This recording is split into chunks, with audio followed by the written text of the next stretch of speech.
ಆದಿಕಾಂಡದಲ್ಲಿ 39ನೇ ಅಧ್ಯಾಯ 20ರಿಂದ 23ನೇ ವಚನ ಏನು ಹೇಳ್ತದೆ? ಆದಿಕಾಂಡ 39 20 23ನೇ ವಚನದ ತನಕ ಸತ್ಯವೇದದಲ್ಲಿ ಏನು ಬರೆದಿದೆ ನೋಡೋಣ.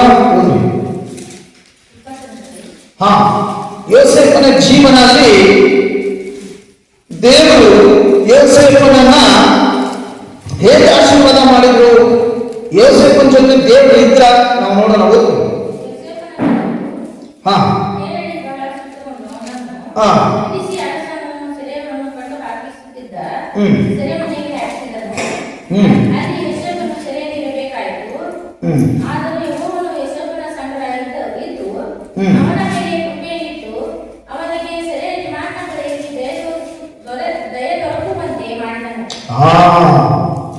ಯಾರಿದ್ರು ಯೋಸೇಫನ ಜೊತೆಗೆ?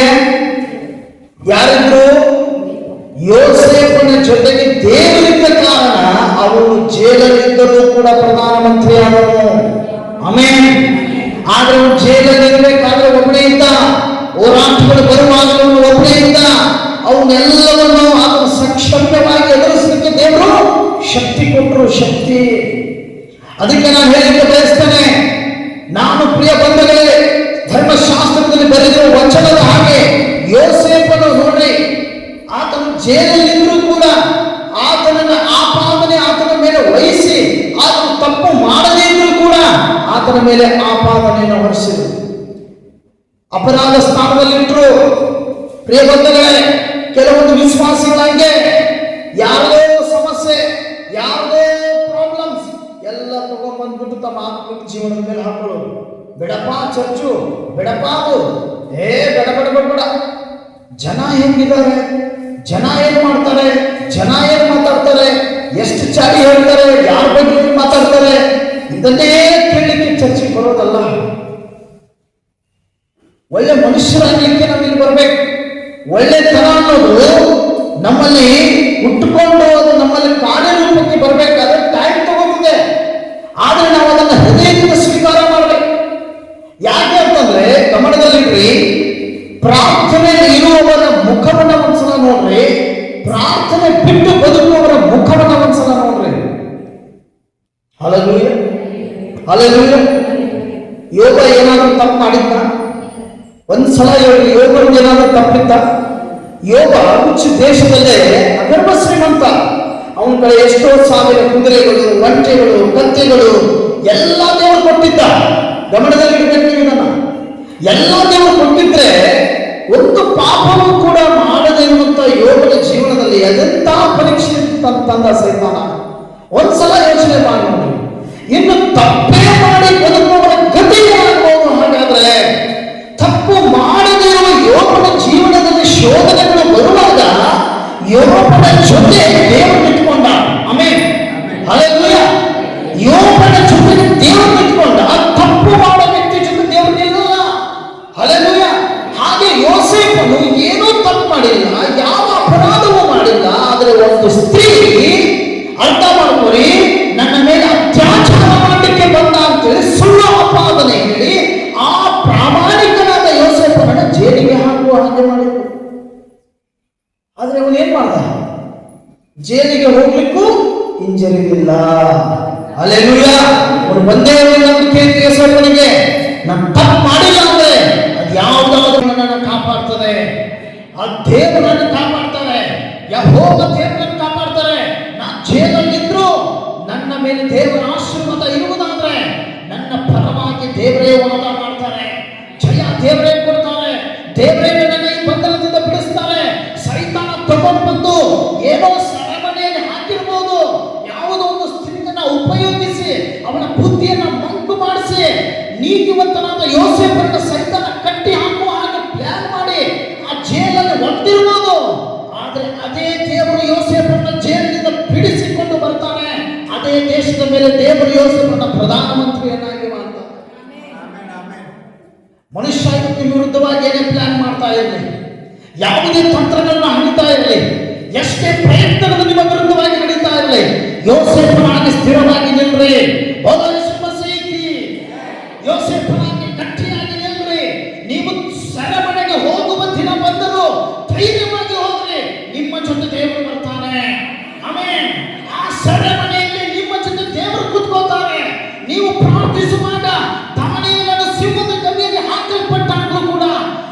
ದೇವರೇ ಸಿಂಹದ ಬಾಯಿಗಳನ್ನು ಕಟ್ಟಿದನು. ಯಾಕಂದ್ರೆ ದಾನಿಯೇಲನ ಮೇಲೆ ದೇವರ ಕೃಪೆ ಇತ್ತು. ದಾನಿಯೇಲನ ಜೊತೆ ದೇವರಿಂದ, ಯೋಸೇಫನ ಜೊತೆ ದೇವರಿಂದ, ಅರ್ಥ ಮಾಡ್ಕೊಳ್ಳಿ, ದಾವೀದನ ಜೊತೆ ದೇವರಿಂದ ಎಲ್ಲಾ ಯುದ್ಧಗಳನ್ನು ದಾವೀದ ಜಯಿಸಿದನು. ಆಮೆನ್. ಈ ಕಿತ್ತೂರು ತಾಲೂಕನ್ನ ಗೆಲ್ಲಕ್ಕೆ ನಮಗೆ ಯಾವುದು ಕೂಡ ಕಠಿಣವಲ್ಲ. ಆದ್ರೆ ನನ್ನ ಬುದ್ಧಿ, ನನ್ನ ಆಲೋಚನೆ, ನನ್ನ ಶಕ್ತಿ ಪ್ರತಿ ದಿನ ನನಗೆ ಕಠಿಣವಾಗಿ ಕಾಣೋ ತರ ಮಾಡ್ತಾ ಇದೆ. ಒಂದು ಬೆಟ್ಟ ನಿಮ್ಮ ಕಣ್ಣಿಗೆ ಬಹಳ ಎತ್ತರವಾಗಿ ಕಾಣ್ತಾ ಇದೆ. ಆದ್ರೆ ಬೆಟ್ಟವನ್ನು ಹತ್ತುವ ದಿನ ಬಂದಾಗ ನೀವು ಒಂದು ಯೋಚನೆ ಮಾಡ್ತಾ ಇದ್ದೀರಿ ತಲೆಯಲ್ಲಿ, ಏನ್ ಗೊತ್ತಾ? ಅಯ್ಯೋ, ಈ ಬೆಟ್ಟವನ್ನು ಹತ್ತಕ್ಕೆ ನನ್ನ ಕೈಯಿಂದ ಆಗ್ತದೋ ಇಲ್ಲೋ ಗೊತ್ತಿಲ್ಲ, ಯಾಕಂದ್ರೆ ಇದು ಬಹಳ ಎತ್ತರ ಇದೆ. ಆದ್ರೆ ಮೋಶೆಗೆ ಯೆಹೋವ ದೇವರು ಹೇಳ್ತಾನೆ, ಸೀನಾಯಿ ಬೆಟ್ಟ ಹತ್ತಿ ಬಾ, ನಾನು ನಿನ್ನ ಜೊತೆ ಮಾತಾಡಬೇಕು. ಹಲ್ಲೆಲೂಯಾ. ಏನಿತ್ತು ಆ ಸೀನಾಯಿ ಬೆಟ್ಟದಲ್ಲಿ? ನಿನಗೆ 1000 ತಲೆಮಾರುಗಳವರೆಗೂ ಆಶೀರ್ವಾದ ಮಾಡುವ ದೇವರು ನಿನಗಾಗಿ ಕಾಯ್ತಾ ಇದ್ದಾನೆ. Hallelujah, hallelujah. ಹಾಗಾದ್ರೆ ನನ್ನ ಜೊತೆ ದೇವರಿದ್ದಾನ. ನನ್ನ ಜೊತೆ ದೇವರು ಯೋಸೇಫನ ಹಾಗೆ, ಯೋಸೇಫನ ಜೊತೆ ಇದ್ದ ದೇವರು, ದಾನಿಯೇಲನ ಜೊತೆ ಇದ್ದ ದೇವರು, ದಾವೀದನ ಜೊತೆ ಇದ್ದ ದೇವರು, ಅಬ್ರಹಾಮನ ಜೊತೆ ಇದ್ದ ದೇವರು ನನ್ನ ಜೊತೆ ಇದ್ದಾನ. ನನ್ನ ಜೊತೆ ದೇವರು ಇದ್ದಿದ್ದೆ ಆದ್ರೆ ನೀವಿವ ಜೀವನದಲ್ಲಿ ಏನೇ ಕಳ್ಕೊಂಡಿರೋ ಎಲ್ಲ ಮರಳಿ ಪಡಿತು ಮತ್ತೆ. ಆಮೆನ್. ಹಲ್ಲೆಲೂಯಾ. ಎಲ್ಲ ನಿನಗೆ ಸಿಗ್ತದೆ. ಪೂರ್ವಿಜರು ಏನೇ ತಪ್ಪು ಮಾಡಿರಲಿ, ಪೂರ್ವಿಜರು ಎಷ್ಟೇ ಪಾಪ ಮಾಡಿರಲಿ, ಪೂರ್ವಿಜರು ಎಷ್ಟೇ ಶಾಪಗಳನ್ನು ನಿಮ್ಮ ಮೇಲೆ ಹಾಕಿ ಹೋಗಿರಲಿ, ಆದ್ರೆ ಎಲ್ಲ ಪಾಪದಿಂದಲೂ ಶಾಪದಿಂದಲೂ ಬಿಡಲು ಯೇಸು ಸ್ವಾಮಿ ನಿಮಗಾಗಿ ಲೋಕಕ್ಕೆ ಬಂದಿದ್ದಾನೆ. ನಿಮ್ಮನ್ನ ಬಿಡಿಸುತ್ತಾನೆ, ನಿಮ್ಮನ್ನ ಆಶೀರ್ವದಿಸ್ತಾನೆ. ಕಾರಣ ದೇವರು ನಿಮ್ಮ ಜೊತೆ ಇದ್ದರೆ ನೀವು ಎಲ್ಲಿ ಕಾಲಿಟ್ಟರೋ ಅಲ್ಲಿ ಆಶೀರ್ವಾದ ಬಂದೇ ಬರ್ತದೆ. ಆಮೆನ್. ಹಲ್ಲೆಲೂಯಾ. ಮೋಶೆಗೆ ದೇವರು ಮಾತಾಡ್ತಾನೆ, ನಿನಗೆಲ್ಲಿ ಅಪಮಾನ ಅಲ್ಲೇ ಸನ್ಮಾನ ಸಿಗೋ ತರ ಮಾಡ್ತಾನೆ. Hallelujah, hallelujah. ಸೈತಾನ ಇವತ್ತು 3000 ರೂಪಾಯಿ ದಶಮಾಂಶ ಹಾಕ ಸ್ತ್ರೀಯನ್ನ ಕತ್ಕೊಂಡು ಹೋಗಿರ್ಬೋದು, 6000 ಹಾಕೊಂಡಾಗ ವ್ಯಾಪಿಸ್ತಾನೆ. ಆಮೆನ್. ಹಲ್ಲೆಲೂಯಾ. ಯಾಕಂದ್ರೆ ಈ ಪ್ರಕಟಣೆ ಗ್ರಂಥದಲ್ಲಿ ಒಂದು ವಚನ ಬರುತ್ತದೆ, ನನ್ನ ಸಹನ ವಾಕ್ಯವನ್ನು ನೀನು ಕಾಪಾಡಿದ್ದರಿಂದಲೇ ನಿನ್ನ ಮುಂದೆ ಒಂದು ಆಶೀರ್ವಾದದ ಬಾಗಿಲನ್ನು ತೆರೀತಾ ಇದ್ದೇನೆ, ಅದನ್ನು ಯಾರು ಮುಚ್ಚಲು ಸಾಧ್ಯವಿಲ್ಲ. ಆಮೆನ್. ಯಾರ ಕೈಯಿಂದ ಸಾಧ್ಯ ಇದ್ದೀರಿ? ನನ್ನ ಜೊತೆ ದೇವರು ಬರೋದಾದ್ರೆ ನೀನು ಸಮುದ್ರದಲ್ಲಿ ಕಾಲಿಡ್ತೀಯೋ ಇಡೋ, ಸಮುದ್ರ ಬಳಿ ದೇವರು ಏನು ಮಾಡ್ತಾರೆ. ಆಮೆನ್. ಯಾವ ಶೋಧನೆಯನ್ನು ಬೆಟ್ಟ ನಿನ್ನ ಮುಂದೆ ಇದೆ ಹೇಳು. ಇಸ್ರಾಯೇಲರು ಯೆರಿಕೋ ಗೋಡೆಯ ಮುಂದೆ ಹೋಗಿ ನಿಂತ್ಕೊಂಡು ಏನು ಮಾಡಿದ್ರು? ಯಾವ ಆಯುಧವನ್ನು ಬಳಸಲಿಲ್ಲ, ಯಾವ ಶಕ್ತಿಯನ್ನು ಉಪಯೋಗಿಸಲಿಲ್ಲ. ಅವರು ಮಾಡಿಕೊಂಡೇ ಯೆಹೋವನ ಹೆಸರಿನಲ್ಲಿ ಆರಾಧನೆ ಮಾಡಿದ್ರು, ಸ್ತುತಿಸಿದ್ರು. 7 ದಿನ ಯೆರಿಕೋ ಗೋಡೆಯನ್ನು ಸುತ್ತಿದ್ರು. 7ನೇ ದಿನಕ್ಕೆ ಯೆರಿಕೋ ಗೋಡೆ ದಪ್ಪಂತ ಬಿದ್ದು ಹೋಯ್ತ್ರಿ. ಅವರು ಆ ಇಡೀ ಪಟ್ಟಣವನ್ನು ಸ್ವಾಧೀನ ಮಾಡಿಕೊಂಡ್ರು. ನಮಗೆಲ್ಲ ಕಾಗಲ್ವ ಕಿತ್ತೂರು? ಯೋಚನೆ ಮಾಡ್ರಿ. ಪ್ರಾರ್ಥನೆ ಬೆಂಕಿಯಂತೆ ಉರಿಯೋದಾದ್ರೆ, ಪವಿತ್ರಾತ್ಮ ನಿಮ್ಮಲ್ಲಿ ಅತೀವವಾಗಿ ಕಾರ್ಯ ಮಾಡಲಿಕ್ಕೆ ಪ್ರಾರಂಭ ಮಾಡೋದಾದ್ರೆ, ನಾನು ಹೇಳ್ತೇನೆ, ಅರ್ಥ ಮಾಡ್ಕೋರಿ. ನಿನ್ನ ಕೈಯಲ್ಲಿ ಯಾವುದೋ ಒಂದು ವಸ್ತು ತಗೊಂಡಿದ್ದೀಯ ಅಂದ್ರು ದೇವರ ತನ್ನ ಬ್ಲೆಸ್ ಮಾಡಿ ನಿನಗೆ ಆಶೀರ್ವಾದ ಮಾಡಿ ಕೊಡಬಲ್ಲನು. ಆಮೆನ್. Hallelujah, hallelujah. ಜೈಲಲ್ಲಿದ್ದಂಥ ಯೋಸೇಫ, ಅರ್ಥ ಮಾಡ್ಕೋಬೇಕು ನಾವು. ಅದೇ ರಾಜ್ಯದ ಆಸ್ಥಾನದಲ್ಲಿ ಐಗುಪ್ತ ದೇಶದಲ್ಲಿ ಒಬ್ಬ ರಾಜನಿಗೆ ಒಂದು ಕನಸು ಬೀಳ್ತದೆ. ಆ ರಾಜ ಇದಾನಂತಂದ್ರೆ ಆ ರಾಜನನ್ನ, ಆ ರಾಜ್ಯ, ಆ ಒಂದು ದೇಶವನ್ನ, ಆ ಒಂದು ಪಟ್ಟಣವನ್ನ ಸರಿಯಾಗಿ ನಡೆಸಿಕೊಂಡು ಹೇಗೆ ಹೋಗ್ಬೇಕು, ನಾಳಿಂದ ಒಳ್ಳೆದಿದೆ ಕೆಟ್ಟದಿದೆ ಅಂತ ಹೇಳಿಕ್ಕೆ ವಿದ್ವಾಂಸರು, ಪಾಂಡಿತ್ಯರು, ಎಲ್ಲ ಜ್ಞಾನಿಗಳು ರಾಜನ ಹತ್ರ ಯಾವಾಗಲೂ ಇರ್ತಾರೆ. Hallelujah, hallelujah. ನಾಳೆ ಏನಾಗ್ತದೆ ಅಂತ ಹೇಳೋರು ಇರ್ತಾರೆ. ಆದ್ರೆ ಇಷ್ಟೆಲ್ಲಾ ಜನ ರಾಜನ ಜೊತೆ ಇದ್ರೂ ಕೂಡ ಒಂದು ದಿನ ರಾತ್ರಿ ಬಿದ್ದಂತ ರಾಜನ ಕನಸನ್ನ ಇವ್ರು ಯಾರು ಹೇಳಿಕೆ ಆಗಲ್ಲ. Hallelujah, hallelujah, hallelujah. ಯಾರು ಹೇಳಿಕೆ ಆಗಲ್ಲ. ರಾಜ ಚಿಂತಾಕ್ರಾಂತನಾಗ್ತಾನೆ. ಏನ್ ಮಾಡ್ಬೇಕೀಗ? ಇದು ಯಾವ ಸಂದೇಶ ನನಗೆ ಕೊಡ್ತಾ ಇದೆ? ಇದು ಯಾಕೆ ನನಗೆ ಎಷ್ಟು ಟಾರ್ಚರ್ ಕೊಡ್ತಾ ಇದೆ? ರಾತ್ರಿ ಎಲ್ಲ ರಾಜನ ನಿದ್ದೆ ಹೋಗ್ತದೆ. ಕೊನೆಗೆ ಅಲ್ಲಿ ಯೋಸೇಫ ಅಲ್ಲಿ ಇದ್ದಂತ ಒಬ್ಬ ಸೈನಿಕನಿಗೆ ಕೇಳ್ತಾನೆ, ಏನ್ ತೊಂದರೆ ಆಗ್ತಾ ಇದೆ, ನೀ ಯಾಕೆ ಇಷ್ಟು ಚಿಂತೆ ಏನಿದೆ ಅಂತೀವಿ. ಇಲ್ಲ ಯೋಸೇಫ, ನನ್ನ ರಾಜನಿಗೆ ಒಂದು ಕನಸು ಬಿದ್ದಿದೆ, ಆದ್ರೆ ಕನಸಿನ ಅರ್ಥ ಯಾರಿಗೂ ಹೇಳಲಿಕ್ಕೆ ಆಗ್ತಾ ಇಲ್ಲ ಅಂತೇಳಿ. ಅವಾಗ ಅವನು ಹೇಳ್ತಾನೆ, ಯೋಸೇಫ, ಯೆಹೋವ ದೇವರ ಕೃಪೆ ನನ್ನ ಮೇಲಿದೆ, ಅವ್ರ ಕನಸು ಬೀಳಿಸಿದವನು ನನ್ನ ದೇವರ, ಅದರ ಅರ್ಥ ಹೇಳಕ್ ಇಟ್ಟವನು ನನ್ನ ದೇವರ, ನನ್ನನ್ನು ಕರ್ಕೊಂಡು ಹೋಗ್ರ ರಾಜನ ಹತ್ರ, ನಾನು ಹೇಳಬಲ್ಲೆನು ಅಂದ. Amen, hallelujah. ಅವಾಗ ಕರ್ಕೊಂಡು ಹೋಗಿ ನಿಲ್ಲಿಸ್ತಾರೆ. ಅವನು ಆ ಕನಸು ಬಿದ್ದಿದ್ದನ್ನ ಹೇಳ್ತಾನೆ, 2 ದಿನ ಟೈಮ್ ತಗೋತಾನೆ. ನಂತರ ಹೋಗಿ ಹೇಳ್ತಾನೆ ರಾಜನಿಗೆ, ರಾಜನೇ ಇದೇ ಆ ಕನಸಿನ ಅರ್ಥ ಎಂಬುದಾಗಿ. ಆಮೆನ್. ರಾಜನಿಗೆ ಏನಾಯ್ತು? ಖಂಡಿತ ಈ ವ್ಯಕ್ತಿ ಆಶೀರ್ವದಿಸಲ್ಪಟ್ಟವನು ಅಂತ ತಿಳಿಯಿತು. ಆಮೆನ್. ಈತನ ಒಬ್ಬ ನನ್ನ ಜೊತೆ ಇದ್ಬಿಟ್ರೆ ನಾನು ಎಂತ ಶತ್ರುವನ್ನಾದರೂ ಗೆಲ್ಲಬಹುದು ಅಂತೇಳಿ ಆ ಯೋಸೇಫನನ್ನ ಸೆರೆಮನೆಯಿಂದ ಬಿಡಿಸಿ ಪ್ರಧಾನಮಂತ್ರಿಯನ್ನಾಗಿ ದೇವರು ನನ್ನ ಪಟ್ಟಕ್ಕೆ ಏರಿಸಿದ. Amen, amen. ಇವತ್ತಿನ ಹತ್ರ ಏನೂ ಇಲ್ಲ, ಒಪ್ಕೊಳ್ಳೋನು, ನಾಳೆ ಎಲ್ಲ ಬರ್ತದೆ.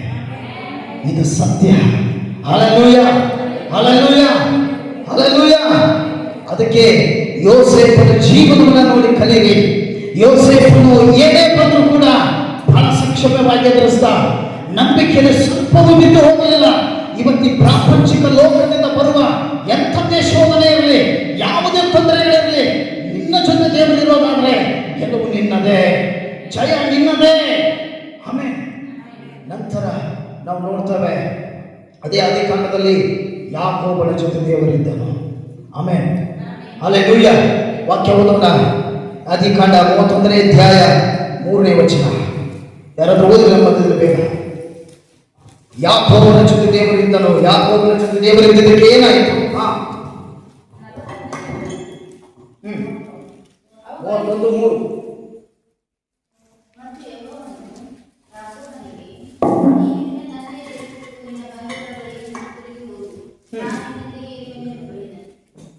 ಆಮೆನ್. ಸ್ವಲ್ಪ ಜೋರಾಗ್ಬೋದು ಅಮ್ಮ. ಆದಿಕಾಂಡ 31:3. ಮತ್ತು ಯೆಹೋವನು ಅವನಿಗೆ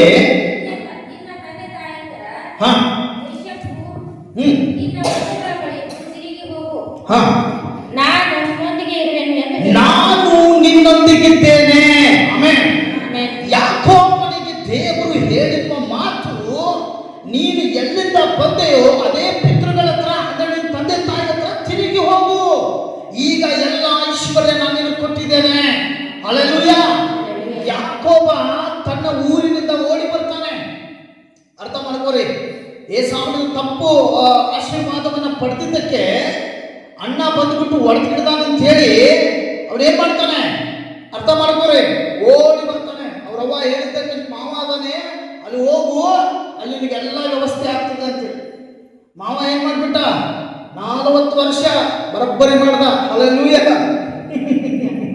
ಹಲ್ಲೆಲೂಯಾ. ಸುಮ್ಮನೆ ಯಾರು ಕೆಲಸ ಮಾಡಿಸ್ಕೊಳಲ್ರಿ.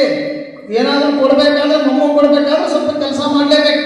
ಅದಕ್ಕೆ ಎಷ್ಟೋ ವರ್ಷಗಳ ಕಾಲ ಮಾವನ ಕುರಿಗಳನ್ನ ಕಾಲ. ಯಾವಾಗ ಯಾಕೋಬ ಮಾವನ ಮನೆಗೆ ಕಾಲಿಟ್ಟನೋ ಆಶೀರ್ವಾದ ಪ್ರಾರಂಭವಾಯಿತು. Amen, hallelujah. ಯಾವಾಗ ಆಶೀರ್ವದಿಸಲ್ಪಟ್ಟ ವ್ಯಕ್ತಿ ನಿಮ್ಮ ಮನೆಗೆ ಕಾಲಿಡ್ತಾನೋ ಎಲ್ಲ ಸೈತಾನನ ಶಕ್ತಿಗಳು ಕದಲಿ ಓಡಿ ಹೋಗ್ತವೆ. Amen, hallelujah. ಆದರೆ ಅದು ಮಾವನಿಗೆ ಗೊತ್ತಿರಲಿಲ್ಲ, ಇವನು ದೇವರಿಂದ ಆಶೀರ್ವದಿಸಲ್ಪಟ್ಟ ವ್ಯಕ್ತಿ ಅನ್ನೋದು ಮಾವನಿಗೆ ಗೊತ್ತಿರಲಿಲ್ಲ. ಆದರೆ ಕ್ರಮೇಣವಾಗಿ ಅವನ ಅಂತಸ್ತು, ಅವನ ಆಸ್ತಿ ಬೆಳೀತಾ ಬಂದಾಗ ಒಂದು ದಿನ ಮಾವನಿಗೆ ಗೊತ್ತಾಗ್ತದೆ, ನಿಜವಾಗಿಯೂ ಇವನು ದೇವರಿಂದ ಆಶೀರ್ವದಿಸಲ್ಪಟ್ಟ ವ್ಯಕ್ತಿ ಅಂತ ಹೇಳಿ. Hallelujah, hallelujah. ಅಲ್ಲಿ ಕೆಲವೊಂದು ವಾಗ್ವಾದಗಳು ನಡೀತವೆ, ಒಪ್ಪಂದಗಳಾಗ್ತವೆ. ಆ ಸ್ಟೋರಿ ಕಡೆ ಹೋಗೋದಿಲ್ಲ. ಆದ್ರೆ ಎಲ್ಲ ಐಶ್ವರ್ಯ ಯಾಕೋಬನಿಗೆ ಮಾವನ ಮೂಲಕವಾಗಿ ಸಿಕ್ಕಾಗ ಅದೇ ದೇವರು ಯಾಕೋಬನ ಜೊತೆಗೆ ಮಾತಾಡ್ತಾನೆ. ಏನ್ ಹೇಳ್ತಾ ಇದ್ದಾನೆ ವಚನದಲ್ಲಿ? ನೀನು ನಿನ್ನ ತಾಯಿ ತಂದೆಯರ ದೇಶಕ್ಕೂ ನಿನ್ನ ಬಂಧುಗಳ ಬಳಿಗೂ ತಿರುಗಿ ಹೋಗು, ನಾನು ನಿನ್ನೊಂದಿಗೆ ಇರುವೆನು ಎಂದು ಹೇಳಿದನು. ನೀ ತಿರುಗಿ ಹೋಗು. ಇಷ್ಟು ದಿವಸ ನಾನು ಹೆಂಗೆ ನಿನ್ನ ಜೊತೆ ಇದ್ದೋ, ಈಗಲೂ ನಾನು ನಿನ್ನ ಜೊತೆ ಇರ್ತೇನೆ. Amen, hallelujah. ನಮ್ಮ ಜೊತೆ ದೇವರು ಇದ್ದಾರೆ ಅನ್ನೋದನ್ನ ನಾವು ಪ್ರೂವ್ ಮಾಡ್ಕೋಬೇಕು. ಒಂದು ಪ್ರಾರ್ಥನೆ ಮಾಡಿದ್ದೇನಪ್ಪ, ನಂಬಿಕೆಯಿಂದ ಪ್ರಾರ್ಥನೆ ಮಾಡಿದ್ದೇನೆ, ಮರು ದಿನವೇ ನನಗೆ ಅದರಿಂದ ಸದುತ್ತರ ಸಿಕ್ಕಿ ಸಿಕ್ಕಿದೆ. ಇದರಿಂದ ತಿಳ್ಕೊ ದೇವರ ಜೊತೆ ಇದ್ದಾರೆ. ಆಮೆನ್. ಹಲ್ಲೆಲೂಯಾ. ಒಬ್ಬ ಯೌವನಸ್ಥ ತಂದೆ ತಾಯಿ ಚಾಲೆಂಜ್ ಆಗ್ತಾನೆ. ನೋಡ್ತೀರಾ, ನಾನು ಇಷ್ಟು ದಿನ ಪಾಸ್ಟರ್ ಹತ್ರ ಹೋಗಿಲ್ಲ, ಆದ್ರೆ ಇವತ್ತು ಹೋಗ್ತಾ ಇದ್ದೇನೆ. ದೇವರು ಏನ್ ಕೊಡಬೇಕಾಗಿದೆ ಅವನ ಆಶೀರ್ವಾದ ಅವರ ಹತ್ರ ಇಟ್ಟಿದ್ದಾರೆ. ತಂದೆ ತಾಯಿಗಳಿಗೆ ಒಂದು ಚಾಲೆಂಜ್. ನೋಡ್ರಿ, ಕೆಲವೊಬ್ಬರಂದ್ರು ಆಯ್ತು ತೋರಿಸ್ರಿ, ನಿಮ್ ಪಾಸ್ಟರ್ಗೆ ಅವ್ರು ಗೊತ್ತು ಇವ್ರು ಗೊತ್ತು ಎಲ್ಲ ಹೇಳ್ತೀಯ, ಈ ಕೆಲಸ ಯಾಕೆ ನಿಮ್ ಪಾಸ್ಟರ್ ಕಡೆಗೆ ನೀನು ಮಾಡಿಸ್ಕೋಬಾರ್ದು. ಆತರ ಹೇಳ್ತಾನೆ, ಹೋಗ್ತೀನಿ, ಬರೀ ಕೈಯಲ್ಲಿ ಮಾತ್ರ ಬರಲ್ಲ, ಆಶೀರ್ವಾದ ತಗೊಂಡೇ ಬರೋದು. Hallelujah, hallelujah. ಯಾರ ಜೊತೆ ದೇವರು ಇರ್ತಾನೋ ಅಂತ ವ್ಯಕ್ತಿ ಜೊತೆ ಇರೋ, ನೀನು ಆಶೀರ್ವಾದವಂತಿ. ನಿನ್ನ ಸಂತತಿ ಬ್ಲೆಸ್ ಆಗ್ತದೆ. ನೀನು ಕಳೆದುಕೊಂಡದ್ದನ್ನೆಲ್ಲ ಮರಳಿ ದೇವರು ಕೊಡಬಲ್ಲನು. ಆಮೆನ್. ಹಲ್ಲೆಲೂಯಾ. ಅದಕ್ಕೆ ದೇವರು ನನ್ನ ಜೊತೆ ಇದ್ದಾರೆ. ನಾನು ಯಾರನ್ನ ಬ್ಲೆಸ್ ಮಾಡ್ತಾನೋ ದೇವರವರೆಲ್ಲರನ್ನ ಬ್ಲೆಸ್ ಮಾಡ್ತಾ ಇದ್ದಾರೆ. ಹಲ್ಲೆಲೂಯಾ. ಪ್ರಿಯ ಬಂಧುಗಳೇ, ಅರ್ಥ ಮಾಡ್ಕೋಬೇಕು ನಾವೆಲ್ಲರೂ ಕೂಡ.